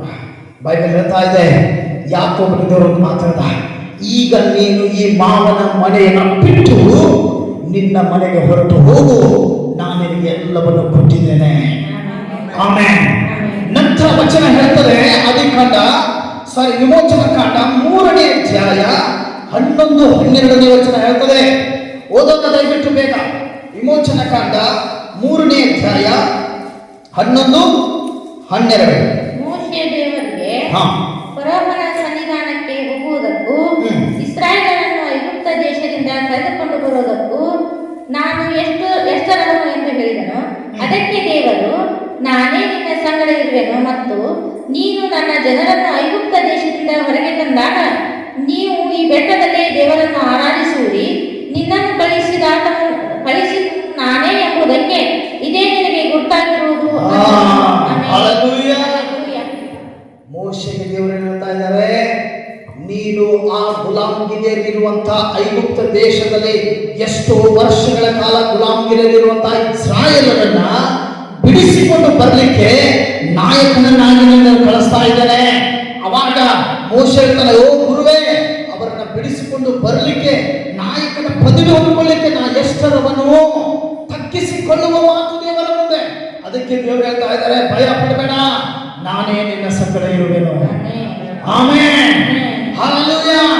ದೇವರು ನಮ್ಮ ಜೊತೆ ಇದ್ದಾರಂದ್ರೆ ನಮ್ಮ ಸಂಪತ್ತು ಸುರಕ್ಷಿತವಾಗಿರ್ತದೆ, ನಮ್ಮ ಐಶ್ವರ್ಯ ಸುರಕ್ಷಿತವಾಗಿರ್ತದೆ, ನಮ್ಮ ಕುಟುಂಬ ಸುರಕ್ಷಿತವಾಗಿರ್ತದೆ, ನಮ್ಮ ಸಂತತಿ ಎಲ್ಲೇ ವಾಸ ಮಾಡ್ತಾ ಇರಲಿ ಅಲ್ಲಿಯೂ ಕೂಡ ದೇವರ ಆಶೀರ್ವಾದ ಬರ್ತದೆ. ಆಮೆನ್. Hallelujah, hallelujah. ಓನ್ಲಿ ದೇವರು ಅಬ್ರಹಾಮನನ್ನ ಮಾತ್ರ ಆಶೀರ್ವಾದ ಮಾಡಲಿಲ್ಲ, ಅಬ್ರಹಾಮನ ಸಂತತಿಯಾದ ಈಸಾಕನನ್ನು ಕೂಡ ದೇವರು ಬ್ಲೆಸ್ ಮಾಡಿದ್ರು. ಆಮೆನ್. ಯಾಕೆಂದ್ರೆ ಅಬ್ರಹಾಮ ಬಹಳ ನಂಬಿಕಸ್ಥನಾಗಿ ದೇವರ ಮೇಲೆ ಕೊನೆಯವರೆಗೂ ಬದುಕಿದ ಕಾರಣ ಆಶೀರ್ವಾದ ದೇವರು ನಿಲ್ಲಿಸಲಿಲ್ಲ. ಆಶೀರ್ವಾದ ಇನ್ನೂ ದುಪ್ಪಟ್ಟು ಮುಂದುವರಿಸ್ತಾ ತನ್ನ ಮುಂದಿನ ಸಂತತಿಯ ಮೇಲೆ. ಆಮೆನ್. ಹಲ್ಲೆಲೂಯಾ. ದೇವರು ತಳದಿಂದ ಹಿಡ್ಕೊಂಡು ತುದಿಯವರೆಗೂ ಎಲ್ಲವೂ ಕೂಡ ನಮ್ಮ ಜೀವನದಲ್ಲಿ ಹೀಗೆ ಆಗಬೇಕು ಅಂತೇಳಿ ಬಯಸುವವರಾಗಿದ್ದಾರೆ. ಆಮೆನ್. ಮಕ್ಕಳು ಹುಟ್ಟಿದ್ವಪ್ಪ, ಮಕ್ಕಳು ಹುಟ್ಟೋಕ್ಕಿಂತ ಮುಂಚೆ ನಾವು ಪ್ರಾರ್ಥನೆ ಮಾಡ್ತೇವೆ, ಅಯ್ಯ ಮಗುವಾಗಲಿ ಅಂತೇಳಿ ಪ್ರಾರ್ಥಿಸಯ್ಯ ಅಂತೇಳಿ ಪ್ರಾರ್ಥನೆ ಮಾಡಿದ್ವಿ, ದೇವರು ಬ್ಲೆಸ್ ಮಾಡಿದ್ರು. ಈಗ ಅದೇ ದೇವರು ಏನು ಬಯಸ್ತಾರೆ ಗೊತ್ತಾ? ಮಗು ಜನ್ಮ ತಾಳಿ ತಾಯಿಯ ಮಡಿಯಲ್ಲಿ ಬಂದ ಮೇಲೆ ಅದೇ ಮಗುವನ್ನ ನನ್ನ ಹೆಸರಿನಲ್ಲಿ ನಾಮಕರಣ ಮಾಡಬೇಕು. ಹಲ್ಲೆಲೂಯಾ. ಅಂದ್ರೆ ಆತನ ಸಿದ್ಧಾಂತದಂತೆ ಮಗು ದೇವರ ಆಲಯದಲ್ಲಿ ಬ್ಲೆಸ್ ಆಗಬೇಕಂತ ದೇವರು ಬಯಸ್ತಾರೆ, ಸ್ಟೆಪ್ ಬೈ ಸ್ಟೆಪ್. ಈಗ ಅದೇ ಮಗು ದೇವರ ಆಲಯದಲ್ಲಿ ಬ್ಲೆಸ್ ಆಯ್ತು, ಈಗ ಅದೇ ಮಗುವನ್ನ ದೇವರು ಯೌವನ ಪ್ರಾಯಕ್ಕೆ ಬರುವ ಹಾಗೆ ಮಾಡ್ತಾನೆ. ಅದು ಯೌವನ ಪ್ರಾಯಕ್ಕೆ ಬಂದ ಮೇಲೆ ದೇವರು ಇನ್ನೊಂದು ಬಯಸ್ತಾರೆ, ನನ್ನ ಮಗನಿಗೆ ಒಳ್ಳೆ ಮಗಳನ್ನ ತಂದು, ಆದ್ರೆ ಏನ್ ಮಾಡ್ತಾನೆ, ನಾನು ಅವಳನ್ನ ಕೂಡಿಸ್ತೇನೆ, ಅವಳನ್ನ ಒಬ್ಬಟ್ಟಿಗರಾಗಿರ್ಲಿಕ್ಕೆ ನಾನು ಯೌವನಸ್ಥಾನ ಬಿಡೋದಿಲ್ಲ. ಅರ್ಥ ಮಾಡ್ಕೊಳ್ಳಿ, ದೇವರು ಬಯಸ್ತಾ ಇದ್ದಾರೆ ಇಂಥದೇ ಸ್ತ್ರೀ ಇವ್ನ ಜೊತೆಗೆ ಬರಬೇಕು. ಹಲ್ಲೆಲೂಯಾ. ಎಲ್ಲಿದೆಯೋ ಒಂದು ಜೋಡಣೆ ಆಗ್ಲಿಕ್ಕೆ ದೇವರು ಬಯಸ್ತಾರೆ. ಇದಕ್ಕೆ ಯಾರು ಅಡ್ಡಿಪಡಿಸಬಾರದು ಅಂತೇಳಿ ದೇವರು ಬಯಸೋದು. ಹಲ್ಲೆಲೂಯಾ. ಆಯ್ತಾ? ದೇವರ ಸಿದ್ಧಾಂತದ ಬ್ಲೆಸ್ ಆದ್ರ ಅದೇ ದಾಂಪತ್ಯ ಜೀವನವನ್ನು ದೇವರು ಬ್ಲೆಸ್ ಮಾಡಿ ಮತ್ತೊಂದು ಮಗುವಿಗೆ ಅವರು ಜನ್ಮ ಕೊಡ್ತಾರೆ. ಆಮೆನ್. ದೇವರ ಆಸೆ, ಇದು ದೇವರ ಬಯಕೆ, ಇದು ದೇವರ ಬಯಸೋದು. ನಾವೇನ್ ಮಾಡ್ತೇವೆ? ದೈವವೊಂದು ಬಯಸಿದರೆ ನಾನೊಂದು ಬಗೆದೆ ಅಂತ ಹೇಳಿ ಹಂಗಾಗಬಾರ್ದು. ಹಾಗಾಗಿ ದೇವರ ಮುಂದೆ ಪ್ರಾರ್ಥಿಸಿ. ಯಾಕೋಬನನ್ನು ದೇವರು ಬ್ಲೆಸ್ ಮಾಡ್ತಾರೆ, ಆಮೆನ್. ಯೋಸೇಫನ ದೇವರು ಬ್ಲೆಸ್ ಮಾಡ್ತಾರೆ, ಆಮೆನ್. ಮೋಶೆಯನ್ನು ದೇವರು ಬ್ಲೆಸ್ ಮಾಡ್ತಾರೆ, ಆಮೆನ್. ಇವತ್ತು ನಿಮ್ಮನ್ನು ದೇವರು ಬ್ಲೆಸ್ ಮಾಡ್ತಾರೆ. ಪೆಟ್ರೋಲ್ ₹200 ಆದ್ರೂ ನಿನ್ನ ಕಿಸೆಯಲ್ಲಿ ಮಾತ್ರ ₹1 ಕಮ್ಮಿ ಆಗ್ತದೆ ದೇವರು ನೋಡ್ಕೊತಾರೆ, ಆಮೆನ್. ಹಲ್ಲೆಲೂಯಾ. ಅಡುಗೆ ಎಣ್ಣೆ ₹1000 ಆದ್ರೂ ನಿನ್ನ ಮನೆಯಲ್ಲಿ ಮಾತ್ರ ಎಣ್ಣೆ ಖಾಲಿ ಆದ್ರೆ ದೇವರು ನೋಡ್ಕೊತಾರೆ, ಆಮೆನ್. ಈ ಲೋಕವನ್ನು ನೋಡಿ, ಲೋಕದ ಕಾರ್ಯಗಳನ್ನು ನೋಡಿ ಭಯ ಪಡಬೇಡ. ಎಲ್ಲವನ್ನು ಕೊಡುವ ದೇವರ ಬಳಿಯಲ್ಲಿ ನಿಧಿಯ, ಆಮೆನ್. ಹಲ್ಲೆಲೂಯಾ. ಅದಕ್ಕೆ ವಚನ ಆಗ್ತದೆ, ಮೋಶೆಗೆ ದೇವರು ಹೇಳಿದ, ನೀನು ಭಯ ಪಡಬೇಡ, ನಾನೇ ನಿನ್ನ ಜೊತೆ ಬರ್ತೇನೆ. ಈ ಕೋಲನ್ನ ಯಾವಾಗ ಸವಾಲುಗಳು ಬರ್ತವೋ ಈ ಕೋಲನ್ನ ಮುಂದೆ ಮಾಡು, ನಿನ್ನಗೆ ಇದು ಉತ್ತರವಾಗಿ ನಿಲ್ಲುತ್ತದೆ, ಆಮೆನ್. ನಮ್ಮ ಹತ್ರ ಇವತ್ತು ದೇವರು ಯಾವ ಕೋಲ್ ಕೊಟ್ಟಿದ್ದಾರೆ? ನಮ್ಮ ಹತ್ರ ಇವತ್ತು ಯಾವ ಕೋಲ್ ಕೊಟ್ಟಿದ್ದಾರೆ ದೇವರು? ತೋರಿಸ್ತೀರ ಒಂದ್ಸಲ ಅದನ್ನ? ಹಲ್ಲೆಲೂಯಾ. ನಮ್ಮ ಹತ್ರ ಇರೋ ಕೋಲ್ ಯಾವುದು ಗೊತ್ತಾ? शैतान इसको देखता है ना, भाग के निकल जाता है, आमेन. हालेलुया. ಯಾವಾಗ ನೀನು ನಂಬ್ರತೆಯ ಹೃದಯ ಬಿಡವನಾಗಿ ಎಲ್ಲ ಹೋಗಿರ್ಬೋದು, ಹೋಗ್ಲಿ, ಎಲ್ಲ ಕಳ್ಕೊಂಡಿರ್ಬೋದು, ಕಳ್ಕೊಳ್ಳಿ. ಒಂದು ತುತ್ತು ಅನ್ನಕ್ಕೂ ಕೂಡ ಚಿಂತೆ ಇಲ್ಲ, ಚಿಂತೆ ಮಾಡಬೇಡ. ಒಂದ್ಸಲ ಇದನ್ನ ತೆಗಿ, ಆಮೆನ್. ಹಾಲೆಲೂಯಾ. ಒಂದ್ಸಲ ಇದನ್ನ ತೆರೆ. ಯಾಕೆ ಗೊತ್ತಾ? 5,000 ಜನರಿಗೆ ಊಟ ಕೊಡ ದೇವರು ನಿನ್ನನ್ನು ಬ್ಲೆಸ್ ಮಾಡ್ತೇನೆ ಅಂತ ಹೇಳ್ತಾ ಇದ್ದಾರೆ, ಆಮೆನ್. Hallelujah, hallelujah. ಏನೆಲ್ಲ ಹೋದ್ರು, ಯಾರೆಲ್ಲ ಬಿಟ್ಟು ಹೋದ್ರು, ಏನೆಲ್ಲ ಸಂಭವಿಸಿದ್ರು, ಈಗ ನಿನ್ನ ಜೊತೆ ಇದ್ರೆ ಎಲ್ಲ ನಿನ್ನದೇ, ಆಮೆನ್. ಎಲ್ಲ ನಿನ್ನದೇ, ಆಮೆನ್. ಹಲ್ಲೆಲೂಯಾ. ಇದನ್ನ ಎಷ್ಟು ಅಪ್ಪಿಕೊಂಡು ಪ್ರೀತಿ ಮಾಡ್ತೀಯೋ ಅಷ್ಟು ನೀನು ಜ್ಞಾನವಂತನಾಗಿ ಬೆಳೀತಿ, ಆಮೆನ್. ಹಲ್ಲೆಲೂಯಾ. ಇದನ್ನ ಎಷ್ಟು ನೀನು ಇದರಲ್ಲಿ ಬರೆದಿರುವ ವಾಕ್ಯ ಎಷ್ಟು ಹೃದಯದಲ್ಲಿ ಇಟ್ಕೊಂಡು ಆರಾಧಿಸ್ತೀಯೋ ಒಬ್ಬ ವ್ಯಕ್ತಿನೂ ಕೂಡ ನಿನ್ನ ಸಂಪತ್ತನ್ನು ಕಸ್ಕೊಳ್ಳೋದು ಹಾಗೆ ದೇವರು ನೋಡ್ಕೋತಾರೆ, ಆಮೆನ್. ಹಲ್ಲೆಲೂಯಾ. ಇದನ್ನು ನೀವು ಅರ್ಥ ಮಾಡ್ಕೋಬೇಕು. ನಾನು ಬೇವನಸ್ಥರ ಒಂದು ಮಾತು ಹೇಳಿದೆ, ನಾನು ಪಾಸ್ಟರ್ ನಿಜ, ನಾನು ಪ್ರೇಯರ್ ಮಾಡ್ತೇನೆ ನಿಜ, ಕೆಲವೊಂದು ಆಶೀರ್ವಾದಗಳು ನಿಮ್ಮ ತಪ್ಪಿನಿಂದವೇ ಹೋಗ್ತವೆ ಅಂತ ಹೇಳ್ತಾರೆ. ಆದರೆ ನೀನೇನು ಮಾಡಬೇಕು? ಈ ಥರ ಅಲೆಮಾರಿಯ ಜೀವನ ಹೋಗ್ಬೇಕು, ಒಳ್ಳೆ ಜಾಗದಲ್ಲಿ ನಾನು ನಿಂತ್ಕೋಬೇಕು, ನಾನು ಬೆಳಿಬೇಕು, ನಾನು ಆಶೀರ್ವಾದ ಆಗ್ಬೇಕು ಅನ್ನೋದಾದರೆ ಇವತ್ತು ರಾತ್ರಿ ದೇವರ ಮುಂದೆ ಮೊಣಕಾಲಲ್ಲಿ ಪ್ರಾರ್ಥನೆ ಮಾಡ. ನಿನ್ನ ಪ್ರಾರ್ಥನೆ ಕೇಳೋ ದೇವರು ಬೆಳಕಾದ್ರೆ ಅದ್ಭುತ ಮಾಡ್ಬೋದು, ಆಮೆನ್. ಗುಡ್ ನ್ಯೂಸ್ ಕೊಡ್ಬೋದು, ಹಲ್ಲೆಲೂಯಾ.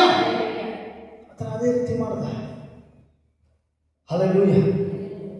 ದೇವರು ಗುಡ್ ನ್ಯೂಸ್ ಕೂಡ ಕೊಟ್ಟರು, ಆಮೆನ್. ಹಲ್ಲೆಲೂಯಾ.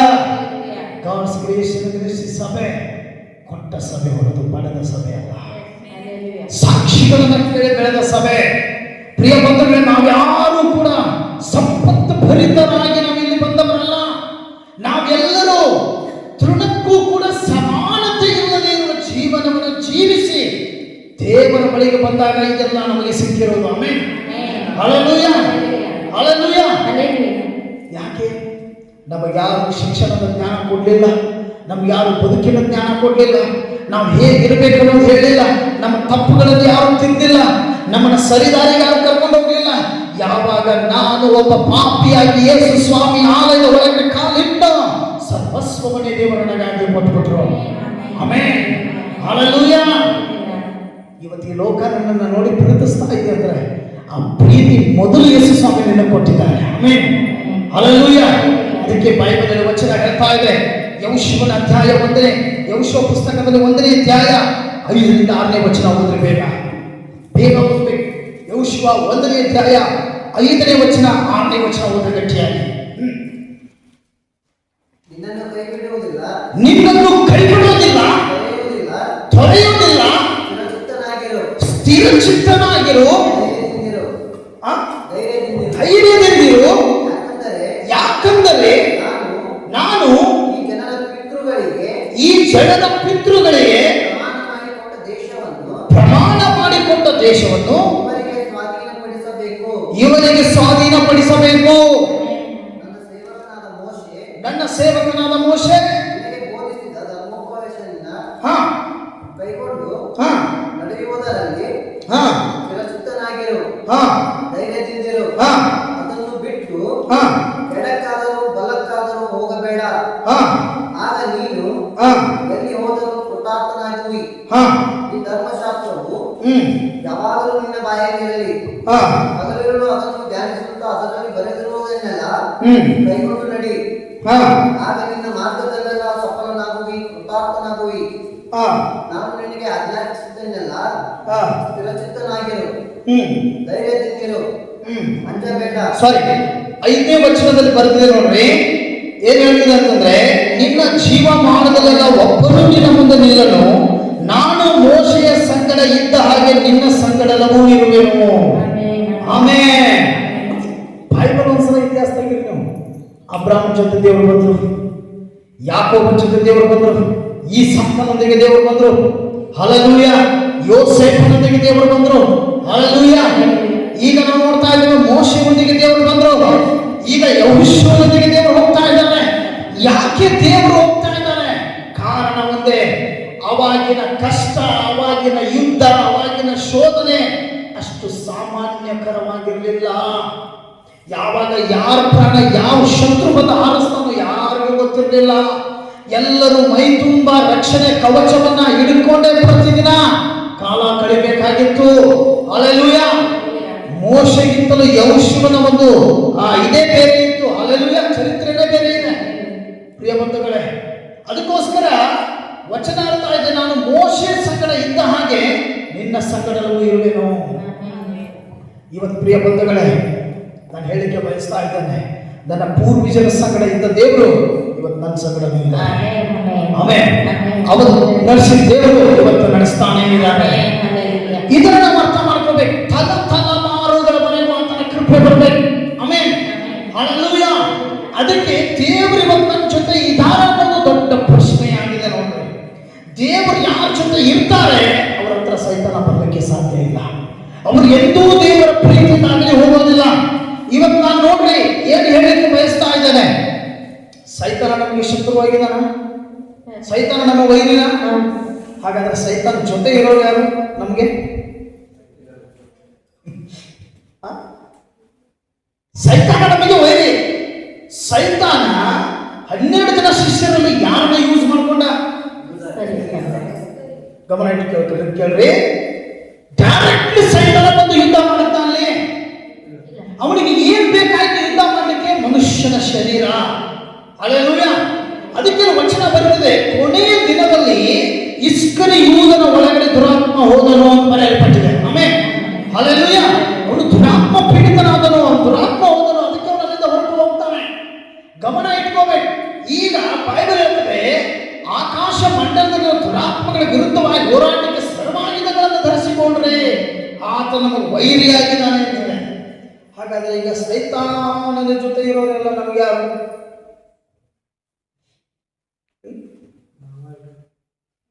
ಸೈತಾನನ ಜೊತೆ ಇರೋರೆಲ್ಲ ನಮ್ಗೆ ಯಾರು?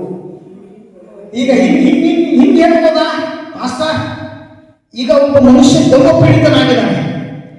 ಈಗ ಅವನು ನಿಮಗೆ ಅತೀವ ಸ್ನೇಹಿತ, ಸ್ವಜನ್ ಸ್ನೇಹಿತ, ಅವನೊಳಗಡೆ ಸ್ಪಿರಿಟ್ ಇದೆ. ಏ ನನ್ನ ವೈರಿ, ನಿನ್ನಿಂದ ತೊಲಗಿ ಹೋಗು ಅಂತ ಹೇಳಕ್ಕಾಗ್ತದೆ?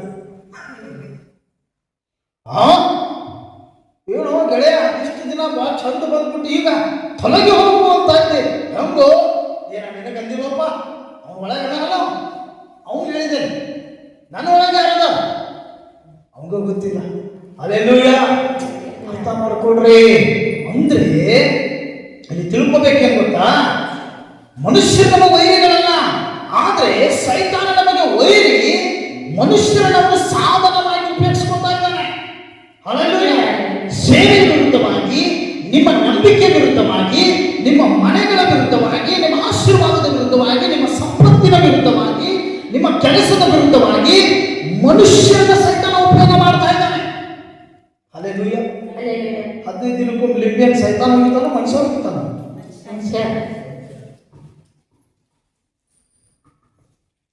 ಈಗ ನಿಜ ಹೇಳಬೇಕು, ನೀವು ಲಿಂಬಿಯನ್ ಯಾವ ವೈರಿಗಳು, ಸೈತಾನ ವೈರಿಗಳು?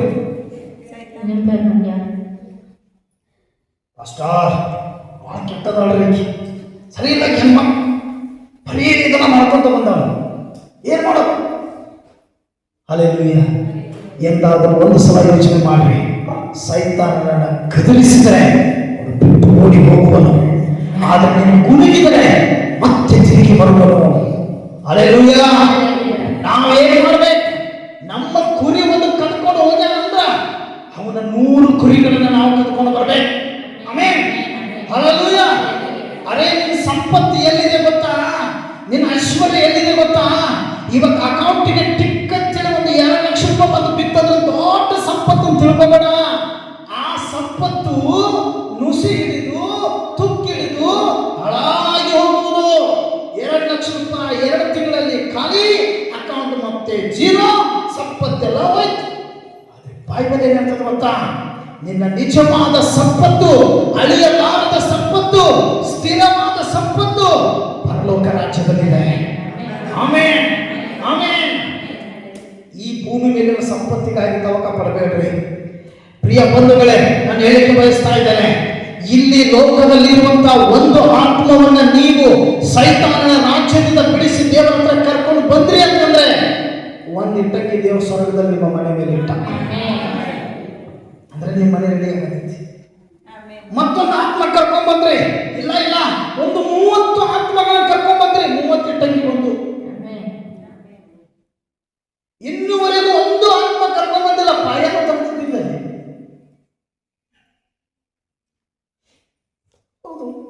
ಒಂದು ಆತ್ಮ ಅಂದ್ರೆ ನೀನೇನು ಕಟ್ಟುತ್ತೀಯೋ ಹೇಳ್ರಿ ಎಲ್ಲರೂ ಬಿಸ್ತದೆ. ಇನ್ನೇನು ಬಿಸ್ತೀಯೋ ಅಲ್ಲಿ ಕಟ್ಟಲ್ಪಡ್ತದೆ. Amen, amen. ಅರೇ ಇವತ್ತಿನವರೆಗೂ ಒಂದು ಆತ್ಮವೂ ಕರ್ಕೊಂಡು ಬಂದಿಲ್ಲ. ನನಗಲ್ಲಿ ಮನೆ ಐತಿ, ನನಗಲ್ಲಿ ಮನೆ ಐತಿ, ನನಗಲ್ಲಿ ಮನೆ ಐತಿ ಅಂತ ನೀನು ಕುಣಿತಾ ಇದ್ರೆ ನಿನ್ನ ಮನೆ ಬಾಯಾಣಿಸದೆ ತೆಗೆದಿದ್ದಿಲ್ಲ, ಅಲ್ಲಿ ಯಾವಾಗ ಹೋಗಕ್ಕಾಗ್ತೈತಿ? Hallelujah, hallelujah. ನಮ್ಮ ತಂದೆಯ ಮನೆ ಹೌದು, ಅದು ಕಳ್ಳರ ಗವಿಯಲ್ಲ. ನಮ್ಮ ತಂದೆಯ ಮನೆ ಹೌದು, ಅದು ಕಳ್ಳರ ಗವಿಯಲ್ಲ. Hallelujah, hallelujah. ಯೇಸುವನ್ನು ಒಂದು ಮಾತು ಹೇಳ್ತಾರೆ, ನಾನು ಹೋಗ್ತಾ ಇದ್ದೇನೆ, ಸುಮ್ಮನೆ ಹೋಗ್ತಾ ಇಲ್ಲ, ನಿಮ್ಮ ಬಿಡಾರಗಳನ್ನು ಕಟ್ಟಲಿಕ್ಕೆ ಹೋಗ್ತಾ ಇದ್ದೇನೆ. Amen, amen. ಉದಾಹರಣೆ ಹೇಳ್ತಾ ಇದ್ದಾನೆ. ಈಗ ನಿಂಗಪ್ಪ ಇದ್ದಾನೆ, ಒಂದು 30 ಜನರಿಗೆ ಸುಮಾರ್ತೆ ಹೇಳಿ ಆಲಯಕ್ಕೆ ಕರ್ಕೊಂಡು ಬಂದವರು ರಕ್ಷಣೆ ಹೊಂದಿದ್ರೆ ತಿಳ್ಕೊರಿ, 30 ಇಟ್ಟಂಗಿಗಳು ಸ್ಟಾಕ್ ಮಾಡದ ಅಂತ ಅರ್ಥ ಅಲ್ಲಿ. ಆಮೆನ್. ಬೇಗ ಮನೆ ಕಟ್ಟಲ್ಪಡ್ತಾ ಇದೆ, ತಡವಾಗ್ತಾ ಇಲ್ಲ. ಹಲ್ಲೆಲೂಯಾ. ಇವತ್ತಿನವರೆಗೂ ಒಂದು ಇಟ್ಟಂಗಿನೂ ಇಟ್ಟಿದ್ದಿಲ್ಲ. ನೆನಪಿಟ್ಟುಕೋ, ನಿನ್ನ ಮನೆ ರೆಡಿ ಆಗಿಲ್ಲ. ತಪ್ಪಲ್ವಾ ಇದು? ನೀವೇ ಹೇಳ್ರಿ, ಪಾಯ ತೆಗೆದಿದ್ದೀರಿ, ಇದು ಕಾಂಕ್ರೀಟ್ ಹಾಕಿದ್ದೀರಿ, ಬೆಡ್ ಹಾಕಿದ್ದೀರಿ, ಫೌಂಡೇಶನ್ ಲೆವೆಲ್ ಬಂದಿದೆ, ಮ್ಯಾಗ ಇಟ್ಟಂಗಿ ಕಟ್ಟಕ್ಕಾಗತ್ತಿಲ್ಲ, ಅದ್ರ ಮೇಲೆ ಚಾಪೆ ಅಷ್ಟು ಮಲ್ಕೊಳ್ಳೋದಿದೆ, ವ್ಯರ್ಥ ತಾನೆ? ಏನಾದ್ರು ಪ್ರಯೋಜನ ಇದೆ? ಅಲ್ಲಿ ಅಕ್ಕಪಕ್ಕದಲ್ಲಿ ಹಾದು ಹೋಗೋರು ಏನಂತಿರ್ತಾರೆ, ಯಾಕಪ್ಪ ಫೌಂಡೇಶನ್ ಮಾಡಿ ಬಿಟ್ಟಲ್ಲ, ಒಂದು ಕಟ್ಟಬಾರ್ದು, ಕಟ್ಟ ಸ್ಟಾರ್ಟ್ ಮಾಡಿದ್ರೆ ನಿಲ್ಲಿಸಬಾರ್ದು. ಯಾರು ಅಂತಂತಾರೆ ಜನ? ಹಾದಿ ಬೀದಿಯಲ್ಲಿ ಹಾದು ಹೋಗೋರು ಹೇಳ್ತಿರ್ತಾರೆ. Hallelujah, hallelujah. ಅದಕ್ಕೆ ಅರ್ಥ ಮಾಡ್ಕೊರಿ, ಈ ಭೂಲೋಕದಲ್ಲಿ ಮನೆ ಕಟ್ಟಲಿಕ್ಕೆ ಪ್ರಾರಂಭ ಮಾಡಿದ್ರೆ ನೀವು ಅದನ್ನ ಓಪನಿಂಗ್ ಮಾಡೋವರೆಗೂ ನಿಲ್ಲಿಸಲ್ಲ. Hallelujah, hallelujah. ಆದ್ರೆ ನಾನು ಹೇಳಿಕೆ ಬಯಸ್ತೇನೆ, ಆ ಮನೆ ಆಯುಷ್ಯ ಕಾಲ ಒಂದು 50 ವರ್ಷ, 40 ವರ್ಷ, ಅಲ್ಲಿಗೆ ಆ ಮನೆ ಮತ್ತೆ ಕೆಡಬಹುದು. ಯಾಕೆಂದ್ರೆ ಅದರ ಆಯುಷ್ಯ ಮುಗಿತದೆ. ಆದರೆ ಎಂದೂ ಕೆಡವಲು ಪಡೆದೇ ಇರುವಂತಹ ಮನೆ, ಶಾಶ್ವತವಾದ ಮನೆ, ಮುತ್ತು ರತ್ನ ಅವಳಗಳಿಂದ ಕಟ್ಟಲ್ಪಟ್ಟಿರುವಂತಹ ಮನೆ ಅಂದ್ರೆ ಸ್ವರ್ಗದ ರಾಜ್ಯದಲ್ಲಿದೆ. Hallelujah, hallelujah, hallelujah. ಹಲ್ಲೆಲೂಯಾ. ಇಲ್ಲಿ ನನಗೆ ಗಂಡ 6 ಕೋರ್ಸ್ನಿಂದ 5 ಕೋರ್ಸ್ಗಳ ಚಿಂತೆ ಮಾಡಬೇಡ್ರಿ. ಈಗ ಬಂಗಾರ ರೇಟ್ 1.5 ಲಕ್ಷ ಆಗಿದೆ.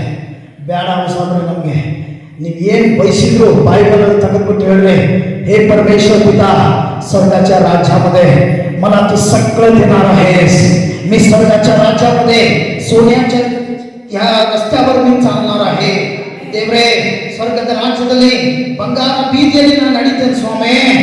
ಈ ಕುಂಚಿ ಬಂಗಾರಕ್ಕೋಸ್ಕರ ಯಾಕೆ ಜಗಳ ಮಾಡಲಿ ದೇವರೇ? ಲೋಕದ ಆಸೆ ನಾನು ಯಾಕೆ ಬೀಳಿ? ಅಲ್ಲಿ ಸುಂದರವಾದ ಕಿರೀಟವನ್ನೇ ನನ್ನ ತಲೆ ಮೇಲೆ ಹಾಕಬೇಕಿದೆಯಾ? Amen, hallelujah, hallelujah. ಚಿಂತೆ ಮಾಡಬೇಡ್ರಿ, ನಿಮಗಾಗಿ ಸ್ವಾಮಿ ಎಲ್ಲ ಇಟ್ಟಿದ್ದಾರೆ. ನಿಮ್ಮ ಆಸ್ತಿ ಯಾರು ಕಟ್ಕೊಂಡು ಹೋಗಿಲ್ಲ, ಎಲ್ಲ ಸಂಪತ್ತು ಸುಭದ್ರವಾಗಿದೆ ಅಲ್ಲಿ. ಆಮೆನ್. ಅದ್ರ ಒಂದೇ ಒಂದು ಡೌಟು, ಅದ್ರ ಮೇಲೆ ನಿಮ್ಮ ಹೆಸರು ಇದೆಯಲ್ಲ ನನಗೆ ಗೊತ್ತಿಲ್ಲ. Hallelujah, hallelujah. ಇಲ್ಲಿರೋದು ಟ್ರಯಲ್ ಮೋಸ್ಟ್ ಇಂಪಾರ್ಟೆಂಟ್. ಅಂದ್ರೆ ಇಲ್ಲಿರೋದು ಮೋಶೆ ಹೋದ ಸೀನಾಯಿ ಬೆಟ್ಟಕ್ಕೆ, ಮೊಣಕಾಲು ಮುರಿದ, ಏ ಯೆಹೋವ ದೇವರೇ, ನಾನು ಹಿಂಗ್ ಮಾಡಬಾರ್ದಾಗಿತ್ತು. ನನ್ನ ಮೇಲೆ ನಿಜವಾಗಿ ನನ್ನ ಪ್ರೀತಿ ಇದ್ರೆ ಇಸ್ರಾಯೇಲ್ ಮಾಡಿದ ಎಲ್ಲ ಪಾಪಗಳನ್ನು ಒಂದ್ಸಲ ಕ್ಷಮಿಸಿಬಿಡು. ಇಲ್ಲ ಅಂದ್ರೆ ಜೀವ ಬಾಧ್ಯದ ಪಟ್ಟಿಯಲ್ಲಿ ಬರೆದಿರುವ ಹೆಸರನ್ನು ನಂದು ಕಾಡ್ರ ಬಂತು ನಡೆಸಿಬಿಡು. ಬೇಡ ದೇವರಿಂದ. ಏ ಮೋಶೆ, ನಿನಗೆ ಎಷ್ಟು ಕೆಲಸ ಕೊಟ್ಟೇನಲ್ಲ ಅಷ್ಟು ಮಾಡು. ಅವ್ರ ಬಗ್ಗೆ ನೀನು ಏನ್ ಮಾಡಬೇಡ, ತೀರ್ಪು ಮಾಡಲಿಕ್ಕೆ ಬರಬೇಡ, ನೀನು ಹೊರಟು ಹೋಗು. ಮೋಶೆ ಬಂದ್ಬಿಟ್ಟ. ಇದ್ರ ಮೇಲೆ ಅರ್ಥ ಮಾಡ್ಕೋರಿ, ನಡಬರಕ್ಕೆ ಬಂದು ಬಿಟ್ಟು ಹೋದವರ ಗತಿ ಬರದೇವರ ಗತಿಗಿಂತಲೂ ಬಹಳ ಕೆಟ್ಟ ಗತಿ ಇರ್ತದಂತೆ. ಹಲ್ಲೆಲೂಯಾ. ಇದನ್ನು ಸ್ಪಷ್ಟವಾಗಿ ಅರ್ಥ ಮಾಡ್ಕೋಬೇಕು. ಯಾಕಂದ್ರೆ ಇವರು ಸಭೆಗೂ ಸಭೆ ವಿಶ್ವಾಸಿಗಳಿಗೂ ಒಂದು ರೀತಿಯಲ್ಲಿ ಶೋಧನೆಯ ರೀತಿಯಲ್ಲಿ ನಿಲ್ತಾರೆ. ಅವರ ನಂಬಿಕೆ ಫೌಂಡೇಶನ್ ಅಳಗಾಡಿಸುವಾಗ ಮಾಡ್ತಾರೆ. ಅದಕ್ಕೆ ದೇವರ ಅತೀವವಾದ ಕೋಪ ಬಂದದು. ಅರ್ಥ ಮಾಡ್ಕೊಂಡು ಆತನಿಂದ ಎಲ್ಲ ಆಶೀರ್ವಾದಗಳನ್ನ ಪಡೆದು ನಂತರ ಆತನನ್ನೇ ಬಿಟ್ಟು ಹೋಗುತ್ತಾರಲ್ಲ, ಅವರ ಸ್ಥಿತಿ ಬಹಳ ಕಠಿಣ ಸ್ಥಿತಿ ಆಗ್ತದಂತೆ. ನಾವೆಲ್ಲ ಮೊದಲು ಯೇಸು ಸ್ವಾಮಿ ನಂಬೋದಕ್ಕಿಂತ ಮುಂಚೆ ಅರ್ಥ ಮಾಡ್ಕೊಳ್ಳಿ, ಇದು ನಾವು ತಿಳ್ಕೋಬೇಕಾದ ಮೂಲ ಅಂಶ. ನೋಡ್ರೆ ಯಾರ್ಯಾರ ಜೊತೆ ದೇವರಿದ್ದ ಅವರೆಲ್ಲರೂ ಬ್ಲೆಸ್ ಆದ, ಅವರೆಲ್ಲರೂ ವಿಜಯಶಾಲಿಗಳಾದ, ಅವರ ಬದುಕಿನ ಉದ್ದಗಲಕ್ಕೂ ಕೊನೆಯವರೆಗೂ ಸೋಲೆ ಕಾಣದ ಸರದಾರದಂತೆ ಇತಿಹಾಸದಲ್ಲಿ ಅವರು ಬದುಕಿ ಮಣ್ಣಾಗಿದ್ದಾರೆ. ಇವತ್ತು ನಾನು ನಿಮ್ಗೆ ಹೇಳ್ತಾ ಇದ್ದೇನೆ, ಅವತ್ತು ಆರಾಧಿಸಿದ ದೇವರು, ಅರ್ಥ ಮಾಡ್ಕೊಂಡು ಯಾರ್ಯಾರು ಯೆಹೋವ ದೇವರನ್ನ ಆ ದಿನಗಳಲ್ಲಿ ಆರಾಧಿಸಿದ್ರು, ಅದೇ ದೇವರ ಆರಾಧನೆಯನ್ನು ನಾವು ಮಾಡ್ತಾ ಇದ್ದೇವೆ. ಸಾಮಾನ್ಯ ವಿಷಯ, ದಾನಿಯೇಲ ಏನ್ ತಪ್ಪು ಮಾಡಿದ್ದ, ಆದರೂ ಕೂಡ ಅವನು ತಗೊಂಡೋಗಿ ಸಿಂಹದ ಗವಿಯಲ್ಲಿ ಹೋಗಿದ್ರು. ಎಂತ ಸಿಂಹಗಳು, ಹಸಿದ ಸಿಂಹಗಳು, ಮಾಂಸಾಹಾರಿ ಸಿಂಹಗಳು, ನಿಜವಾಗಿಯೂ ಆಹಾರ ಬೇಟೆ ಆಗಿತ್ತು. ಅಂತ ಸಿಂಹದ ಗವಿಯಲ್ಲಿ ಒಗೆದ್ಬಿಟ್ಟು ತಗೊಂಡೋಗಿ ಸಿಂಹದ ಬಾಯಿಯಲ್ಲಿ ಸಿಕ್ಕರೆ ಮನುಷ್ಯನ ಹಾಲತ್ ಏನಾಗ್ಬೋದು? ಒಂದು ಸಲ ಯೋಚನೆ ಮಾಡಿ, ಯಾವ್ದಾದ್ರು ಕಾಡಿಗೆ ಹೋಗ್ಬಿಟ್ಟು ಕೋಳಿ ಮಾಂಸ ತಿನ್ನಿಸಿ ಬಂದಿರ ಸಿಂಹಕ್ಕ? ಯವ್ವ ಸಿಂಹ ಅಂತವ್ವ ಅಂತೇಳಿ ಹಿಂಗೆ ಒಂದು ಕಿಟಕಿ ಬಂದ್ ಮಾಡ್ಕೊಂಡು ಮೊದಲು ಕಿಲಿ ಹಾಕೊಳ್ಳೋದು 3 ಕಿಲೋಮೀಟರ್. ಹಲ್ಲೆಲೂಯಾ. ಆದ್ರೆ ದಾನಿಯೇಲ ಸಿಂಹಗಳ ಮುಂದೆನೇ ಹೀಗೆ ಮೊಣಕಾಲು ಮುರಿದ. Amen, hallelujah. ದಾನಿಯೇಲ ಸಿಂಹಗಳ ಮುಂದೆ ಮೊಣಕಾಲು ಮುರಿದ. ಯೆಹೋವ ದೇವರೇ, ನಿನ್ನ ಸಂಕಟ ಇದ್ದಿದ್ರೆ ಈ ಸಿಂಹಗಳ ಬಾಯಿಯನ್ನು ಕಟ್ಟಿಬಿಡು. ಏನಾದ್ರು ಸಿಂಹಗಳೆಲ್ಲವೂ ದಾನಿಯೇಲ ಅವರಿದ್ದಾರೆ, ಇವರಿದ್ದಾರೆ. ಯಾರೋ ಒಬ್ರು ಈಗ ಹೇಳಿದ್ರು, ನನ್ನ ಹತ್ರ ಇಷ್ಟೆಲ್ಲ ಸಾಮ್ರಾಜ್ಯ ಇದೆ. ಇವತ್ತೇನಾಯ್ತು? ಸಾಮ್ರಾಜ್ಯ ಅಲ್ಲ, ದೇವರ ಜೊತೆ ಇರಬೇಕು. ಆಮೆನ್. ದೇವರ ಜೊತೆ ಇದ್ರೆ, ಸತ್ಯವಿಲ್ಲದಿದ್ರೆ, ನಿಜ ಕರ್ತನ ಸಾಕ್ಷಾತ್ಕಾರ ಸದ್ಗುರುವಿನ ಮಾರ್ಗದರ್ಶನ ಇದ್ರೆ, ಇವತ್ತು ಈ ಸಮಾಜದಲ್ಲಿ ಎಲ್ಲೇ ಹೋಗು ಎಲ್ಲರೂ ನಿನ್ನನ್ನು ಗೌರವಿಸುವಂತೆ. ನಿನಗೆ ಸೆಕ್ಯೂರಿಟಿ ಮನುಷ್ಯರಲ್ಲ, ನಿನಗೆ ಸೆಕ್ಯೂರಿಟಿ ಸ್ವರ್ಗದ ದೇವದೂತರು ಇರ್ತಾರೆ. Amen, hallelujah. ಅದಕ್ಕೆ ನಾವು ಪ್ರಾರ್ಥನೆ ಮಾಡಬೇಕು. ಯಾಕೆ ಹೇಳ್ತಾನೆ? ದೇವರು ಅನ್ಯರಿಗೆ ಸೈತಾನ ಅನ್ಯರಿಗೆ ಬಹಳ ಸಂಪತ್ತು ಕೊಡ್ತಾನೆ. ಯಾರ ಸಂಪತ್ತನ್ನು ಕದ್ಕೊಳ್ಳಕ್ಕೆ ಕೊಡ್ತಾನೆ ಗೊತ್ತಾ? ಅವನಿಗೆ ಈ ಲೋಕದವರ ಚಿಂತೆ ಇಲ್ಲ. ಸೈತಾನಿಗೆ ಅವನ ಚಿಂತೆ ಇರೋದೇ ದೇವರ ಅವ್ನು ಲೋಕದ ನಷ್ಟ ಆಯ್ತು, ಏನಾಯ್ತು ಅದಕ್ಕೆ ನೋಡಿ ಖುಷಿ ಪಡಿಸಿ ಆಯ್ತಲ್ಲ, ಎಲ್ಲ ಕಳ್ಕೊಂಡ್ರಲ್ಲ ಅವ್ನು ಖುಷಿ ಆಗತ್ತೆ. ಬಹಳ ಸಮಯ ಖುಷಿ ಪಡಕ್ ಹೋಗ್ಬೇಡ ಸೈತಾನ. ಯೋಬ ಎಲ್ಲವನ್ನು ಕಳ್ಕೊಂಡ, ಎರಡರಷ್ಟು ದೇವ್ರು ತಿರುಗಿಸಿಕೊಂಡ್ರು. Amen, hallelujah. ಬಹಳ ಸಮಯ ಸೈತಾನ ಖುಷಿ ಪಡ್ಲಿಕ್ಕೂ ದೇವ್ರು ಬಿಡಲ್ಲ. ಯಾಕೆ? ಕಳ್ಕೊಂಡವರೆಲ್ಲರೂ ಪ್ರತಿದಿನ ಮೊಣಕಟ್ಟು ಕೂತಿರ್ತಾರೆ ಯೋಬನ ಪಾದ ಚರಣಗಳಲ್ಲಿ. ಆಮೆನ್. ಯೋಬನು ಕೂಡ ಅದನ್ನೇ ಮಾಡ್ದ. ಒಂದು ಮಾತು ಕೂಡ ತಪ್ಪಾದ ತನ್ನ ದೇವರ ಮುಂದೆ ಆಡಲಿಲ್ಲ. ಅದಕ್ಕೆ ದೇವರೇನ್ ಮಾಡಿದ್ರು? ಯೋಬನೇ, ನೀನು ಒಳ್ಳೆ ನಂಬಿಗಸ್ತಾಳು, ತಗೋ ಅಂತೇಳಿ ಕಳೆದುಕೊಂಡದಕ್ಕಿಂತಲೂ ದುಪ್ಪಟ್ಟು ಐಶ್ವರ್ಯವನ್ನ ದೇವರು ಯೋಬನಿಗೆ ಕೊಟ್ಟನು. Hallelujah, hallelujah. ಎಲ್ಲರೂ ಹಸಿವಿನಿಂದ ನರಳಬಹುದು, ದೇವ ಜನರಿಗೆ ಮಾತ್ರ ಯಾವ ಕೊರತೆಯೂ ಇಲ್ಲ. ಹದ್ದುಗಳು ಬಂದು ಆಹಾರ ಕೊಡ್ತವೆ, ಕಾಗೆಗಳು ಬಂದು ಆಹಾರ ಕೊಡ್ತವೆ, ಸಾಮಾನ್ಯವಾದದ್ದಲ್ಲ. ಹಲ್ಲೆಲೂಯಾ. ಚಿಂತೆಯೆಲ್ಲ ತೀರಿತಯ್ಯ ನಿನ್ನ ಸೇರಲು, ಎಂತ ಒಳ್ಳೆ ದೇವರು యేసయ్య, ನೀನು ಇಲ್ಲದೆ ನಾನು ಈ ಲೋಕದಲ್ಲಿ ನನ್ನ ದೇವರೆಂದಾದೆ ಬಿಟ್ಟಿರುವೆಯ, ನನ್ನ ಬಿಡಲೇ. ಯೇಸು ಸ್ವಾಮಿ ಎಂದಿಗೂ ಕೂಡ ನಿಮ್ಮ ಕೈ ಬಿಡೋದಿಲ್ಲ. ಸತ್ಯವಾದ ಮಾತು. ನೀವೇನು ಬೇಕಾದರೂ ಭಕ್ತಿ ಭಾವದಿಂದ ಬೇಡ್ರಿ. ಅದರ ಒಂದು ಪ್ರಾರ್ಥನೆ ನಾನು ನಿಮಗೆ ವಿನಂತಿಸ್ತೇನೆ. ಎಷ್ಟೋ ಜನರನ್ನ ಸೈತಾನ ಕದ್ದುಕೊಂಡು ಹೋಗಿದ್ದಾನೆ. ಇವತ್ತು ಒಂದು ಧ್ಯೇಯದೊಂದಿಗೆ ಹೃದಯದ ಮೇಲೆ ಕೈ ಇಟ್ಟರೆ ಸ್ವಾಮಿ ಹೇಳಿ, ಪರಲೋಕದಲ್ಲಿ ನನ್ನ ಮನೆ ಇನ್ನು ಪಾಯನೂ ತಗ್ದಿದ್ದಿಲ್ಲ ದೇವರೇ, ಆದ್ರೆ ಇನ್ನೊಂದು ಪಾಯ ಅಲ್ಲ, ಕಟ್ಟಡನೇ ಸ್ಟಾರ್ಟ್ ಆಗ್ತದೆ. ಅಂತ ಸುವಾರ್ಥ ಸಾರ್ತೇನೆ. ಆಮೆನ್. ಅಷ್ಟು ಆತ್ಮಗಳನ್ನು ಗೆಲ್ತೇನೆ. ಎಷ್ಟೋ ಜನರು ನರಕದಲ್ಲಿದ್ದಾರೆ, ತಪ್ಪಿಸ್ತೇನೆ, ಅವರನ್ನ ಕರ್ಕೊಂಡು ಬರ್ತೇನೆ. ಕಾರಣ ನನಗೆ ಇಲ್ಲಿ ಮನೆ ಕಟ್ಟುವ ಚಿಂತೆ ಇಲ್ಲ, ನನಗೆ ಪರಲೋಕದಲ್ಲಿ ಮನೆ ಕಟ್ಟಲು ಪಡಬೇಕು. ಅದಕ್ಕಾಗಿ ನಾನು ಪ್ರಯಾಸ ಮಾಡ್ತೇನೆ. ಆಮೆನ್. ಪೌಲ ಒಂದು ಮಾತು ಹೇಳ್ತಾನೆ, ಭೂಲೋಕದಲ್ಲಿ ಇರುವುದಕ್ಕಿಂತ ಪರಲೋಕದಲ್ಲಿ ಇರುವುದೇ ಬಹಳ ಸಂತೋಷಕರವಾಗಿದೆ. ಯಾಕೆ ಆ ಮಾತನ್ನ ಹೇಳ್ದ? ಒಂದೇ ಮಾತು, ಈ ಲೋಕ ಯೇಸು ಸ್ವಾಮಿಯನ್ನೇ ಪ್ರೀತಿ ಮಾಡಲಿಲ್ಲ, ನನ್ನನ್ನು ಪ್ರೀತಿಸ್ತದ. ಪೌಲ ಹೇಳಿರೋದು.